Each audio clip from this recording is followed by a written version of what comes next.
Hello guys, आज हम पढ़ेंगे आइटरेटिव मॉडल के बारे में। तो जैसा कि हमें समझ आ रहा है नाम से, iterative means something related to iterations.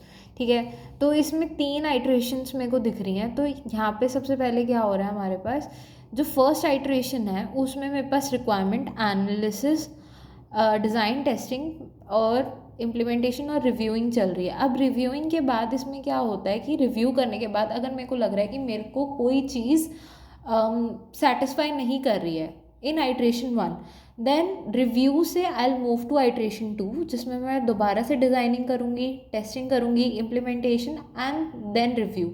और उसके बाद मुझे स्टिल लग रहा है कि मेरे रिक्वायरमेंट्स स्टिल सेटिस्फाई नहीं हो रहे हैं with the product that I am getting. तो उसके बाद I will move to iteration 3। तो उसके बाद मैं करूँगी यहाँ पे डिज़ाइनिंग फॉर दैट, जो भी मेरे को यहाँ पे कमी लग रही थी तो उसके लिए मैं डिज़ाइनिंग करूँगी, testing, implementation, review and last में डिप्लॉयमेंट और मेंटेनेंस। ये वाले पॉइंट्स डिप्लॉयमेंट और मेंटेनेंस तब होंगे when I am satisfied with the product. तो उसके बाद मैं उस चीज़ को डिप्लॉय कर दूँगी and it will be maintained.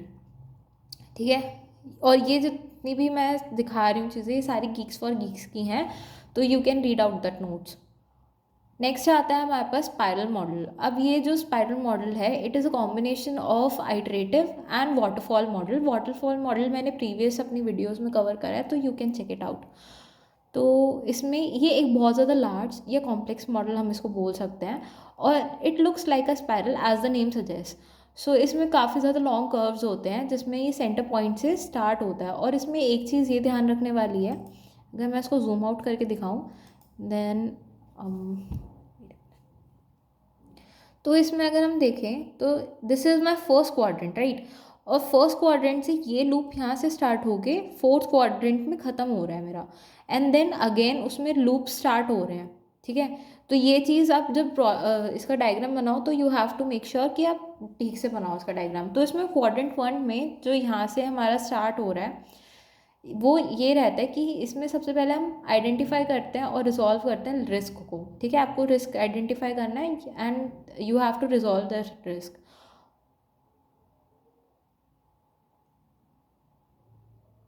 उसके बाद हम जाएंगे यहाँ पे, वेट अ मिनट, हाँ,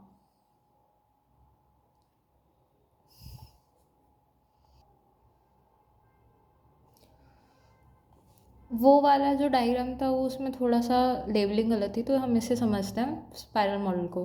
तो इसमें सबसे पहले हमने आइडेंटिफाई करा अपने ऑब्जेक्टिव्स को, then we have analyse the risk in the second part, और उसके बाद हमने थर्ड में प्रोडक्ट की डेवलपमेंट करी है एंड देन इवैल्यूएशन। इवैल्यूएशन होने के बाद ये जो हमारा मॉडल है ये यहाँ पे ख़त्म नहीं होता, देन सेकेंड लूप स्टार्ट्स, और उसके बाद हम दोबारा से जितने भी हमारे ड्रॉबैक्स रह जाते हैं उसके लिए हम आइडेंटिफाई करते हैं ऑब्जेक्टिव्स को, risk analysis, product development and evaluation. तो ये यहाँ पे ऐसे ख़त्म हो जाता है। नेक्स्ट आता है हमारे pass prototype model. Prototype model, आपका प्रोटोटाइप होता है कि एक हम बेसिक सा एक फाइनल प्रोडक्ट ना देके एक काइंड ऑफ डेमो हम बना देते हैं। ठीक है, तो उसको हम प्रोटोटाइप बोलते हैं। तो prototype model is an activity in which prototypes of the software applications are created. First prototype is created and then final product is manufactured based on the prototype. तो अब इसमें ये रहता है कि इस वाले जो मॉडल होता है हमारा, इसमें हम यूज़र रिक्वायरमेंट लेके चलते हैं, और यूज़र का इन्वॉल्वमेंट इसमें बहुत ज़्यादा होता है, बिकॉज हम एक प्रोडक्ट से यहाँ पे स्टार्ट कर रहे हैं, सॉरी यहाँ से स्टार्ट हो रहा है ये गैदर द रिक्वायरमेंट्स, जिसमें हम सारी रिक्वायरमेंट्स को गैदर कर रहे हैं। ठीक है, उसके बाद जितनी भी रिक्वायरमेंट्स थी हमारे क्लाइंट की उसको हम कंसिडर करने के बाद we are making a quick design which is a prototype. ठीक है, उसके बाद हमारा जो प्रोटोटाइप है, सॉरी, यहाँ पे हमारा रिक्वायरमेंट गैदरिंग हुई, उसके बाद डिज़ाइन हुआ, उसके बाद हमने प्रोटोटाइप को बनाया, उसके बाद हम इवैल्यूएट कर रहे हैं।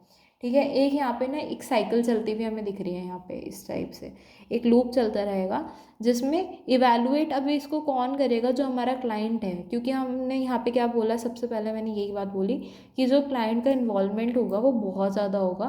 तो क्लाइंट हमारा इवैल्यूएट करेगा प्रोडक्ट को, then we will refine the prototype, और उसके बाद जितनी भी पहले जो चीज़ें रह गई थी हमारी कुछ ड्रॉबैक्स रह गए थे, फिर हम उसके लिए दोबारा से कोई डिज़ाइन करेंगे, फिर हम फिर से प्रोटोटाइप बनाएंगे और उसके बाद इवैल्यूएट एंड देन। और जब तक ये हम नहीं लगता कि इवैल्यूएशन में जो हमारा क्लाइंट है वो सेटिस्फाइड नहीं है, तो फिर हम तब तक प्रोडक्ट को नहीं बनाएंगे, और जैसे ही उसका सेटिस्फेक्शन लेवल मीट हो जाता है फिर हम प्रोडक्ट बनाएंगे। Okay, so this was all, thank you.